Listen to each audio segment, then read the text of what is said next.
कल भारत मैच जीत गया, पूरा देश खुश था, लेकिन एक शख्स था जो तिरंगे का अपमान कर रहा था। पूरी दुनिया में सोशल मीडिया पर यह तस्वीर वायरल है। और वो कौन था? इस देश के गृह मंत्री अमित शाह के बेटे जय शाह। सोचिए, पहले ही लोग उन पर सवाल उठा रहे हैं कि जय शाह जो क्रिकेट का बल्ला नहीं पकड़े हैं, बॉल का रंग नहीं जानते हैं, वो सुप्रीम कोर्ट पहुंच चुके हैं कि उनके बीसीसीआई का कार्यकाल संविधान से को बदल दिया जाए। संविधान के हिसाब से, जो बीसीसीआई का संविधान है उसके हिसाब से जय शाह का कार्यकाल पूरा हो चुका है, लेकिन वो सुप्रीम कोर्ट में है कि उनको आजीवन सेक्रेटरी बना दिया जाए या उनके कार्यकाल को और बढ़ा दिया जाए। सोचिए, इस तरह से ये देश चल रहा है। आप कल्पना कीजिए कि इस तस्वीर में जय शाह के बदले कोई दूसरा आदमी होता, कोई क्रिकेटर हो जाता, कोई फिल्मकार हो जाता, किसी अपोजिशन के नेता का बेटा होता, तो टीवी और अखबार उसकी धज्जियां उड़ा देता, पूरे देश में कोहराम मच गया होता, उस पर यूएपीए लग जाता, वो जेल में होता और उसकी पार्टी का अस्तित्व खत्म हो जाता। और गलती से अगर वो कोई एससी एसटी ओबीसी माइनॉरिटी के नेता का बेटा होता, तो आप कल्पना कीजिए कि ये गोदी मीडिया, मनु मीडिया क्या कर रही होती। पहली बड़ी खबर यह है। दूसरी बड़ी खबर है, इस देश के एक ब्राह्मण सांसद सुब्रमण्यम स्वामी ने फिर से बाबा साहब का अपमान किया है। एक विशेष बातचीत भी दिखाऊंगा इस देश के बड़े शिक्षाविद, इतिहासकार डॉक्टर रतनलाल जी के साथ कि क्या बाबा साहब को ब्राह्मण बनाने के पीछे की क्या है कॉन्स्पिरेसी। लेकिन सोशल मीडिया पर यह खबर तुल पकड़ गई है। तीसरी बड़ी खबर है, मध्य प्रदेश के गृह मंत्री नरोत्तम मिश्रा का एक वीडियो वायरल हो रहा है जिसमें एक महिला के साथ उनकी तस्वीरें वायरल हो रही है। नमस्कार, मैं शंभू कुमार सिंह और आप देख रहे हैं नेशनल दस्तक। कल भारत ने पाकिस्तान को हरा दिया T20 में, एशिया कप चल रहा है। लेकिन जय शाह जो अमित शाह के बेटे हैं, बीसीसीआई के सेक्रेटरी हैं, उनको एक शख्स तिरंगा दे रहा था, उन्होंने मना कर दिया। अभी तक इस बात की पुष्टि नहीं हुई है कि क्या तिरंगा लेने से उन्होंने इनकार कर दिया या दरअसल वो कुछ कहना चाह रहे थे। कि जो अंदाज है उनका, जो तलखी दिख रही है, जिस तरह से उन्होंने तिरंगे को साइड किया, उससे साफ है कि उनके मन में कुछ चल रहा था।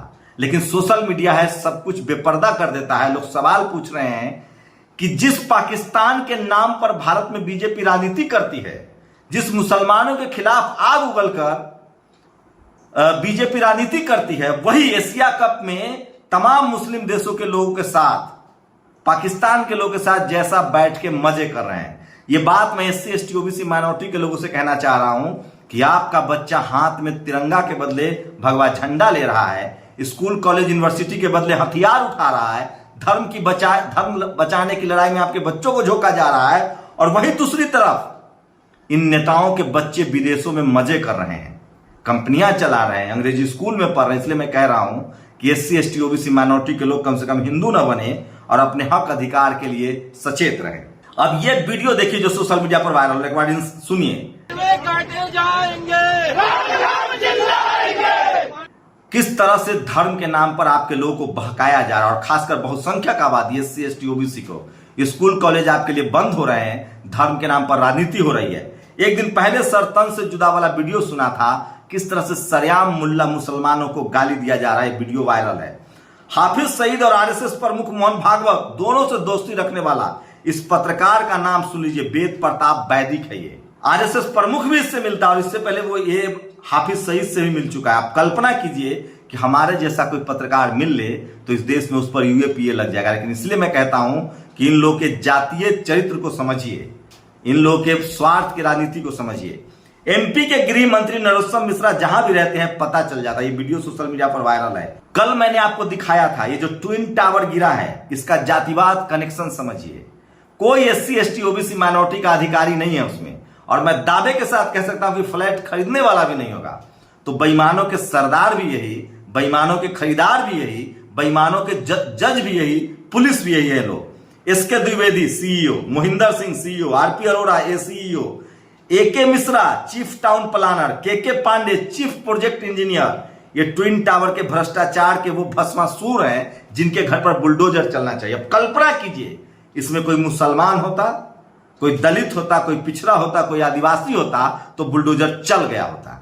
लेकिन साहब, इस देश में जाति है, गरीबी के पीछे एक जाति है, भ्रष्टाचारियों के पीछे एक जाति है। माल्या मोदी, नीरव मोदी, मेहुल चोकसी, इन सब के पीछे जाति है। सुप्रीम कोर्ट में बैठे जजों के पीछे जाति है। और इसलिए मैं कह रहा हूं ये जाति प्रधान देश है और जाति कभी जाति नहीं है। और इसीलिए बाबा साहब जैसे महान सिंबल ऑफ नॉलेज, दुनिया के सबसे न्यायप्रिय, इक्वालिटी फ्रेटर्निटी में भरोसा रखने वाले डॉक्टर अंबेडकर को, जिन्होंने पूरी जिंदगी जाति का दंश झेला, उसको सुब्रमण्यम स्वामी जैसा एक घृणित ब्राह्मण कहने का प्रोजेक्शन चला रहा है। जैसे तथागत बुद्ध को किस तरह से ब्रह्मा विष्णु का अवतार बना दिया गया। जो बाबा साहब कानून मंत्री रहते हुए 1956 में जब उन्होंने धम्म की दीक्षा ली, उन्होंने साफ साफ कहा कि मैं इन कृतियों को लात मारता हूं। हिंदू पैदा होना मेरे हाथ में नहीं था, लेकिन मैं मरूंगा नहीं। उन्होंने जातिवाद का विनाश किया, तमाम तरह के उत्पीड़न का विनाश किया, लेकिन सुब्रमण्यम स्वामी एक साजिश रच रहे हैं कि उनको ब्राह्मण घोषित कर दिया जाए। दिलीप मंडल ने मोर्चा खोल दिया है और वो तमाम तथ्य रख रहे हैं कि किस तरह से, अगर बाबा साहब को आप जाति के विश्लेषण से देखेंगे तो जाति उनकी महार थी, संविधान के उनका अनुसार उनकी कैटेगरी शेड्यूल कास्ट थी। और दुनिया के परिप्रेक्ष्य में देखेंगे तो दुनिया के परिप्रेक्ष्य में सिंबल ऑफ नॉलेज थे। भारत के परिप्रेक्ष्य में देखेंगे तो भारत के मुक्तिदाता थे, महिलाओं के मुक्तिदाता थे, इस देश के तमाम शोषित वंचित समाज के मुक्तिदाता थे। और संविधान के हिसाब से उनकी कैटेगरी शेड्यूल कास्ट है। और ये मिश्रा जो है, ये जो स्वामी है, वो उनको ब्राह्मण बनाने पर तुला है। एक बड़ी कॉन्स्पिरेसी है और हो सकता है कि कुछ दिन बाद उनको ब्राह्मण घोषित कर दिया जाए। ब्राह्मण मतलब साफ साफ समझिए, मैं जनरल कैटेगरी के खिलाफ नहीं बोल रहा हूं, लेकिन ब्राह्मण का ज्यादा संभावना है कि वो ब्राह्मणवादी, मनुवादी और जातिवादी हो सकता है। और बाबा साहब बिल्कुल ऐसे नहीं थे। अगर नलखेड़ा, ये देखिए एक शेड्यूल कास्ट के युवक का वीडियो वायरल हो रहा है, किस तरह से मध्य प्रदेश में इनको परेशान किया जा रहा है। और ये सबसे ज्यादा मंदिरों की प्रॉपर्टी पर सरकार में जमा होनी चाहिए। ये एक पूर्व जज हैं, चीफ जस्टिस ऑफ इंडिया रही हैं, माफ कीजिएगा, ये पूर्व जज रही है सुप्रीम कोर्ट के। और ये गई थी मंदिर में, और मंदिरों की प्रॉपर्टी सरकार में जमा होनी चाहिए। This lady is vaulting of propagandas from Sanghi WhatsApp forward in India, Malhotra retired जज, इंदु मल्होत्रा नाम है इसका। You can imagine how unbiased she could. तो सोचिए जिस तरह से महिलाओं को लेकर मंदिर में व्यवहार हो रहा है, एक महिला जज को मंदिर के मुहाने पर क्या समझाया जा रहा है, आप कल्पना कर सकते हैं। बाकी लोग जो मंदिर जा रहे हैं वो सचेत हो जाए। भारत के इतिहास में पहली बार हुआ है कि भ्रष्टाचार के कारण सुप्रीम कोर्ट के आदेश पर मंजिलों को ध्वस्त करना पड़ा है। और this lady former supreme court जज डिसेन। सबरीमाला मंदिर की ये तस्वीरें हैं जहां इस महिला जज को रोक लिया गया था। और ये हाफिज सईद के साथ वेद प्रताप वैदी की तस्वीरें हैं। और नीतीश कुमार ने सुशील मोदी पर हमला बोला है।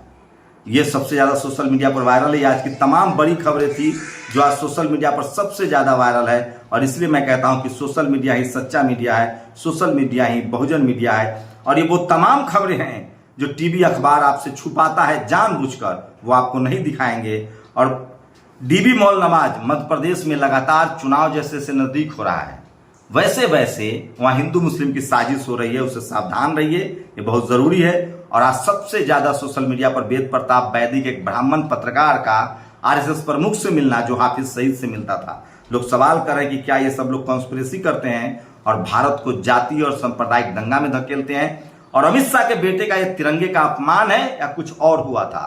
क्या आपको लगता नहीं है कि इस पर अमित शाह को सफाई देनी चाहिए, बीसीसीआई सेक्रेटरी जय शाह को सफाई देनी चाहिए? मुझे लगता है कि उनका सफाई इस पर आना चाहिए। और बाबा साहेब को जो ब्राह्मण घोषित करने की कोशिश हो रही है, उसके खिलाफ सोशल मीडिया पर कैंपेन चल रहा है। और सुप्रीम कोर्ट और हाई कोर्ट जाने के बाद मुझे वहां इंडिया जैसा कुछ दिखता नहीं है। नितिन मिश्राम ने कहा है कि इस देश के तमाम जुडिशियरी ब्यूरोक्रेसी में जाति विशेष के लोग बैठे हुए हैं और उसी का नतीजा है ये ट्विन टावर जैसे भ्रष्टाचार। चेक एंड बैलेंस नहीं है।